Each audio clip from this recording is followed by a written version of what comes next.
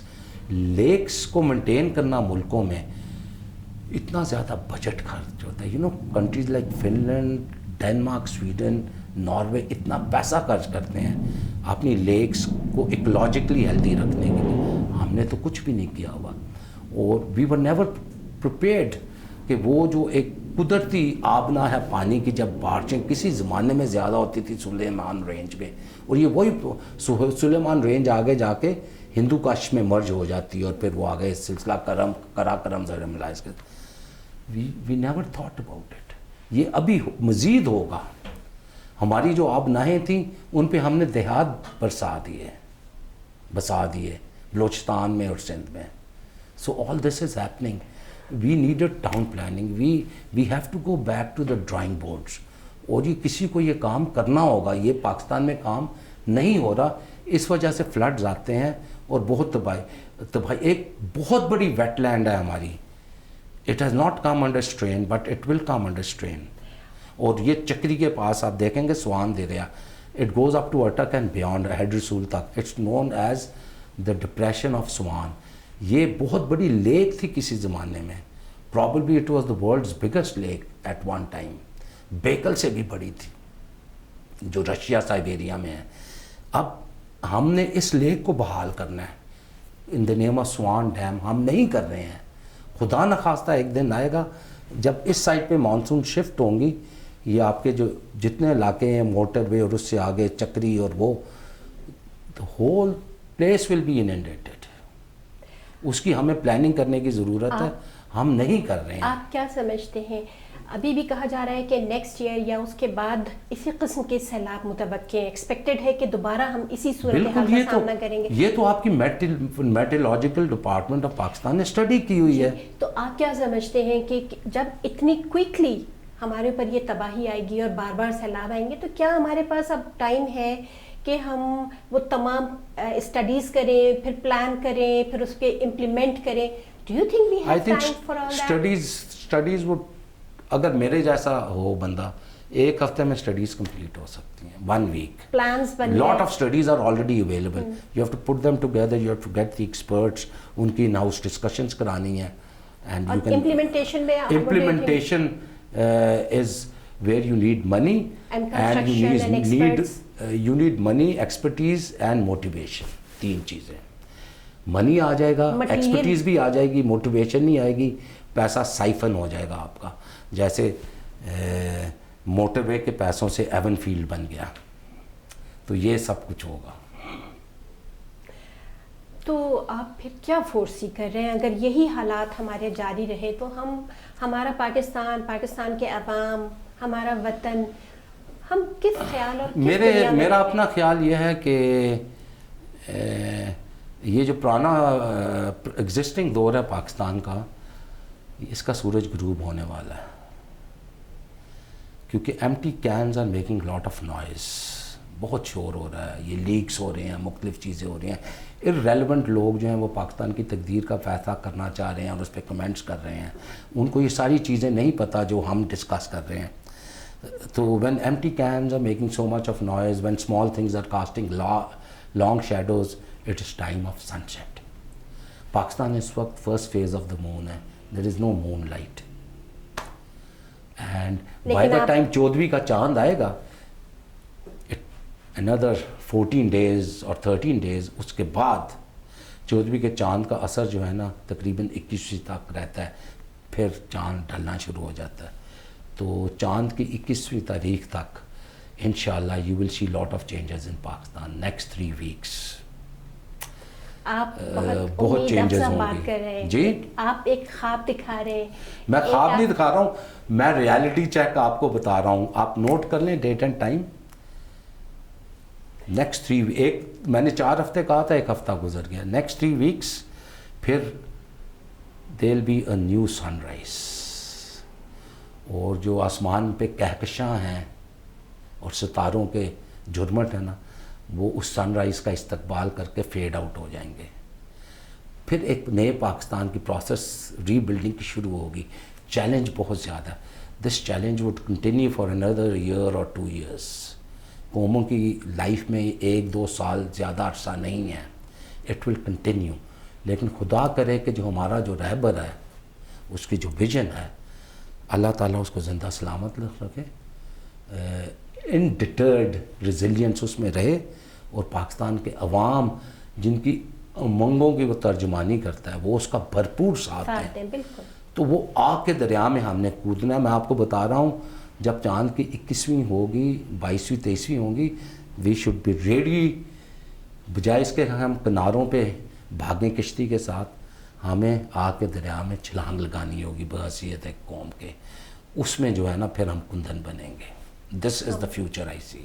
میرا خیال ہے اس وقت تک عوام, ہماری پاکستانی عوام بھرپور طریقے سے تیار ہے ہر قسم کی قربانی دینے کے لیے, ہر قسم کی مصیبت سہنے کے لیے. صرف ایک امید, ایک خواب کو دیکھنے کے لیے, زندہ ہونے کے لیے, دیکھنے کے لیے کہ پاکستان زندہ باد ہو جائے, پاکستان تابندہ باد ہو جائے. ہم سب لوگ اس وقت کے منتظر ہیں جب 14ویں کا چاند چمکے گا. بالکل. جیسے علامہ اقبال نے کہا, منزل ہے کہاں تیری اے لالائے صحرائی.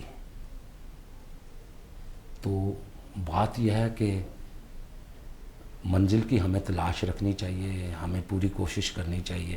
میں یہ سمجھتا ہوں اس منزل کو حاصل کرنے کا عمل شروع ہے. اس میں مزید جدت آئے گی, اور نیکسٹ 2 years or so اس میں پختگی آئے گی. پھر ہم اس روڈ پہ, ہاں ایک ڈسٹرپشن ہوگی. ڈسٹرپشن یہ ہے کہ یوکرین کی لڑائی جو ہے وہ دوبارہ شدت اختیار کر گئی ہے. رشیا میں تھوڑی سی انسٹیبلٹی ہو رہی ہے. آپ کو پتہ ہے وہ کنسٹرکشن کے اوپر فائرنگ بھی ہوئی ہے, بندوں کو بھی مارا گیا. Russia is not that stabilized. تو ظاہر ہے وہاں پر ان کے جو دشمن ممالک ہیں ان کی ایجنسیاں بھی کام کر رہی ہیں. یوکرین کو کچھ فتوحات مل رہی ہیں, تو وہ ایک بہت بڑی انسٹیبلٹی ہو رہی ہے. سیکنڈلی سی پیک چوک ہو گیا پاکستان میں, and this serves the American designs. وہ ہوا ہی اس لیے ہے, اور وہ چوک ہو گیا. تو ہوا یہ ہے کہ ابھی 3 بڑی طاقتوں کے درمیان امریکہ، بلکہ 4 کہہ لیں، امریکہ، یورپین یونین، رشیا اور چائنا، پاکستان ان کے درمیان میں آ گیا۔